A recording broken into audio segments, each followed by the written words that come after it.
He's one of our favorites, Adam Lefkoe, TNT, Inside the NBA. He hosts on Tuesday night, of course, the Lefkoe Show on Bleacher Report. If I said you, Seton just asked this, you could have Kevin Durant's career or Steph Curry's career up until this point.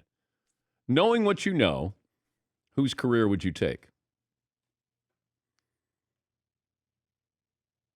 Good question, Paulie. Of the two careers, I would go with Steph. I know that KD hit two series-defining shots in the finals. But for me, when I hear every kid is outside wanting to shoot threes like Steph, and I hear he's inarguably the number one shooter of all time, to me, that's why I want to have Steph's career. And I think I also get the Davidson years, which, man, if NIL was around now, can you imagine what Steph Curry would be pulling in? So I'm going to go Steph. What do you think, Dan? I would do Steph for the reasons you brought up, that his place in history is secure because he did win MVP unanimous, and he changed the game. Kevin Durant is going to be remembered as one of the great players of all time, scorers of all time. There's only one greatest shooter of all time. Usually you can't have it, made out to be singular. It's like there's a group of guys who are the greatest shooters of all time. It's like there's no argument. Even the greatest shooters can't argue. Steph Curry's the greatest shooter of all time. Yeah, Reggie Miller just kind of gets out of the way. He's like, he's the guy. And Ray Allen, just like kind of stands back. I also think, too, the way that he started his career, he's become like this lovable guy because he started off so slow with the injuries. And then when you add to that fact that I just look at the humans themselves and who seems to be much more happy with their current standing. And just looking at the humans, Kevin seems to be constantly arguing with his standing while Stephen Curry is playing golf on his off days and seemingly doesn't care about legacy. And the guys that don't care about legacy are the guys that are comfortable with their legacy. And so just reading the humans. Do you think Kevin Durant will ever admit that he made a mistake leaving Golden State? Do you think he made a mistake is the question? Because I think that I'll say this, Adam. I think it was a mistake to go there in the first place. But you go there, you're having fun. You're winning. Yeah. But, he wants to get credit to starting his own dynasty or whatever it is. But to me, you get to play and you're having fun. And I think Draymond had a point where it's like, hey, he shouldn't have left. I definitely, I've learned that I have two takes that I don't think were crazy takes, but apparently they're hot takes. I have no issue with the decision that LeBron did. Like, I've never understood why that was an issue. And two, if I was Kevin Durant, I would have gone to the Warriors too. And everyone loves to say I would have never done it. But if a team has the salary cap and it's like, hey, would you like to be the CEO of Amazon, a co-CEO next to Jeff Bezos? And it's like, yeah, that sounds amazing. Let's do it.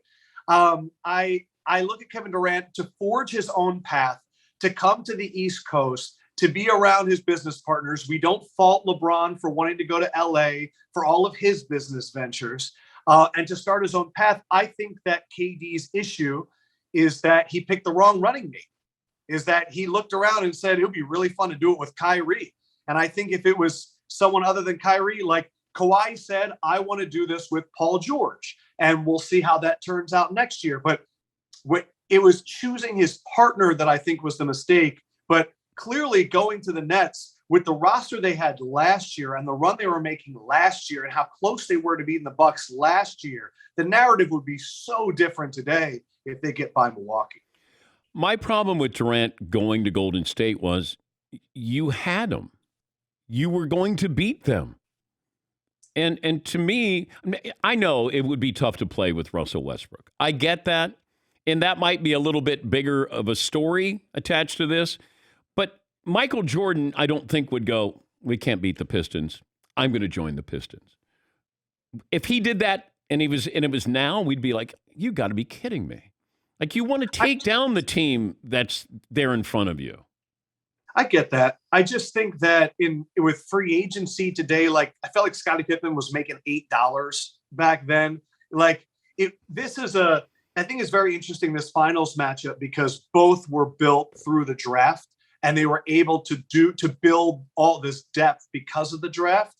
But Kevin Durant sat there and welcomed all teams to come in and make him the pitch, and Boston and Golden State and all that. But there's definitely a generational gap, and I'm not calling you old, but I'm calling you old. You old man. That I think with this younger generation, Dan, you built Kevin Durant to make this decision, talking about legacy and having SportsCenter conversations about, well, if you don't win a ring, where do you stand? And then he goes and he's like, well, I can win 2 with them, and we can be one of the greatest teams of all time. Like, you make a list, those Warriors teams have to be in the top 10.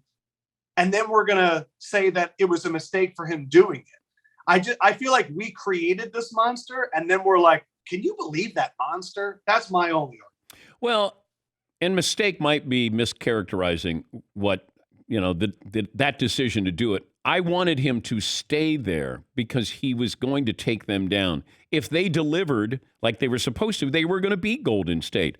LeBron couldn't get anybody to go to Cleveland. Nobody wanted to play there. And so he said, okay, you guys keep saying I got to win titles if I'm going to be considered the king or the greatest. And he went to Miami. I didn't have a problem with him going to Miami. He tried to get Chris Bosh to go to Cleveland. Like, nobody wanted to even stop there to, change flights. So on the decision, why does Jim Gray catch no flack for asking 97 questions and organizing that entire thing? And like, people always blame the athletes for the media. And I don't understand why LeBron's the villain and Jim Gray's not the villain. I know you're a big Jim Gray guy. Well, the problem is the way this was set up, the mothership dragged it out too long. That's the problem. If they didn't drag it out, if you would have started, and I've talked to management about this since then. In fact, after it happened. In fact, I know who was producing, and I know the whole, background here. Say the names. And I would have just said, make the decision, have reaction from the players who are going to play with. Like, you could set it up in a way that it wasn't going to be like, bring out a representative from the Boys and Girls Club to accept the $1 million check. But Jim asked 85 questions because they had him drag it out. Okay, I don't think Jim. Another guy defending Jim Gray. I don't have to defend Jim Gray, but they said, let's drag this out. And I kept thinking, if I was in Jim's position, I would have run out of questions. I just would have. He kept asking the same ones. Yeah. So when did you know for sure? It's like, all right. Well, when you're talking about biting your nails, then I went, oh, my God, now we're doing mani-pedis here. No. I think people had a problem with LeBron when he said he's taking his talents to South Beach instead of saying I'm joining the Miami Heat. Look, people don't like LeBron invading their Michael Jordan stratosphere. Like, how dare you? Sure. Michael would never do that. No. He would go gamble in the middle of the night during the playoffs or show up with the flu. In quotation marks. There's no social media back then. Could you imagine? There are so many aspects of that. Like when we all got a chance during quarantine to watch The Last Dance and to think of all of those stories that if there was social media, Rodman in Vegas with Carmen Electra during the finals, like, can you imagine TMZ like updating us on like where he is tonight? Oh, it would have been incredible. And to go to your coach and say, I need 2 days off. And Phil gives him 2 days off to go to Vegas. Remember Johnny Manziel when he would go to Vegas? And then, now granted, he wasn't winning anything, but Rodman needed 2 days off to go to Vegas. Speaking of not winning anything, great time to talk about the Emmys. Oh, too soon. I don't know if you guys know, but the Tuesday show, not the Thursday show, the Legends, Tuesday show won Outstanding Interactive Experience for the That's for the a new second category. straight year. That's a new category. It might be, but we've won it 2 years in a row. And I'll tell you what, when do we start having the dynasty conversation about interactive experience? Hey, guys, how about a round of applause for Adam Lefko? Yeah. Back to back. Yeah. Not to take credit, but I will. Who helped you be a better host? Who gave you some talking points?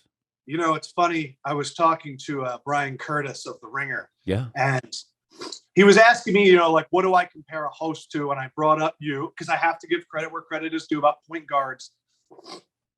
I'm getting emotional.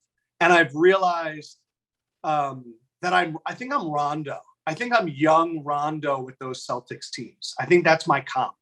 So you can't shoot? Not yet. No. You Or might ever. be a better shooter than Rondo. I don't know, Dan. I just want to say that I appreciate and that I dedicate my entire career to you. And you know what? We are forever linked. Yeah. And I just can't wait to see how this blossoms. It's just so big. I'm not actually crying. I'm like battling COVID right now. Oh, so, you are? like, Okay. All right. yeah. Well, I'm happy for you. You know, I'm excited for this final series that we get. I think that I've officially made my pick. I'm going Boston. I came on your show after Boston beat Brooklyn, and I said two things. I said, Ime Udoka is going to be the next great coach for the next decade in the NBA, and I think Boston is going to the finals. And I doubted myself for a little bit, but now I think that this is going to be their year. I think the size that they have overall, I think that the matchups that they can throw out there on Golden State, and when I hear people picking Golden State, their main reason is experience. And I'm looking at a Boston team that just stomped Kevin Durant, that outlasted Giannis in a 7-game series and beat them twice, the champs, to win, and then won in Miami. And I look at what Golden State went through, and I just think this year, Boston's had a tougher run, and I think it prepares them for this series. I think Boston's winning it, Dan. I know that you like to pat yourself on the back by picking a team when they were already in the playoffs, but if I hit the Wayback Machine, I'll go back to the start of the season when I said Golden State would win the title and said that they would face the Miami Heat in the NBA Finals. So also understand this, and I know you're just starting out in the business, but I've been around a long time, okay? Like, I got to see Wilt Chamberlain in person and Jerry West in person. Like, I got to be around the game for, I don't know, 50 years or so.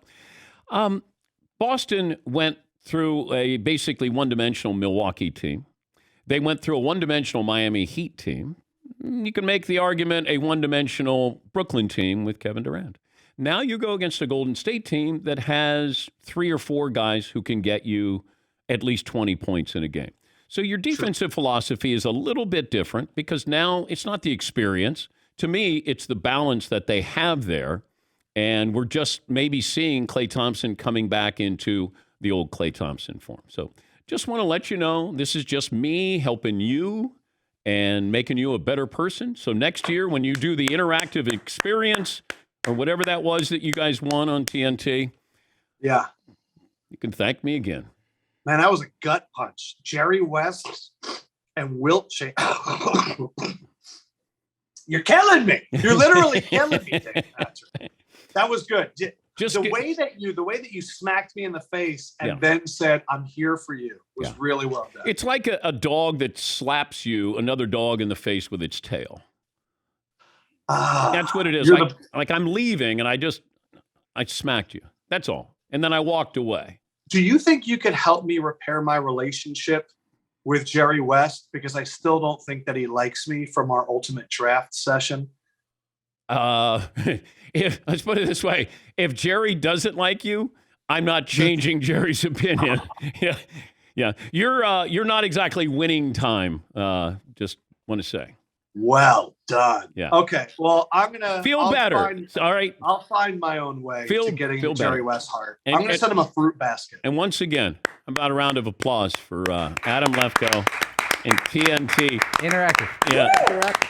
Yeah. Lefko calls himself better than Ernie Johnson. Yes, direct quote. Yeah. You better stop. I like right it. now. Ernie Johnson, who? Wow, suck on this Emmy. What? What? Wow. What? That's what I heard. That's Adam Lefko. He won an Emmy, and we didn't.